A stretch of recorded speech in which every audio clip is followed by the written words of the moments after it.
இது போன்றது ஒரு கோடை காலத்திலே 2 யானைகள் காட்டுக்குள்ளே நீர் இல்லாமல் ஓடுகின்றன. கொஞ்சம் நீர் இருந்தால் தான் ஒன்னாவது உயிர் வாழ முடியும்.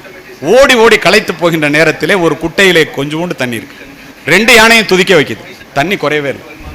ஆண் யானை குடிக்கட்டும் என்று பெண் யானையும், பெண் யானை குடிக்கட்டும் என்று ஆண் யானையும் ஒருவர் மீது ஒருவர் வைத்திருக்கின்ற அன்பை பார்த்து கண்ணீர் விடுகின்றன. அதற்கு பின் கூட பிடி ஊட்டி பெண் யானைக்கு ஊட்டி விட்டுத்தான் ஆண் யானை மீதம் இருந்த தண்ணீரை குடித்தது.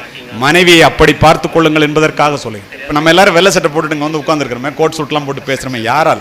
உன்னை கரம் பிடித்தேன் வாழ்க்கை ஒளிமயமானதடி, பொன்னை மணந்ததினால் சபையில் புகழும் கூடுதடி, கால சுமை தாங்கி போல மார்பில் இணை தாங்கி வீழும் கண்ணீர் துடைத்தாய், அதில் என் விம்மல் தணிந்ததடி, பேருக்கு பிள்ளை உண்டு வெறும் பேச்சுக்கு சொந்தம் உண்டு, ஆலம் எழுதுகள் போல் உறவுகள் 1000 இருந்தன, வேறென நீ இருந்தாய் அதில் வீழ்ந்து விடாமல் நான் இருந்தேன்பா.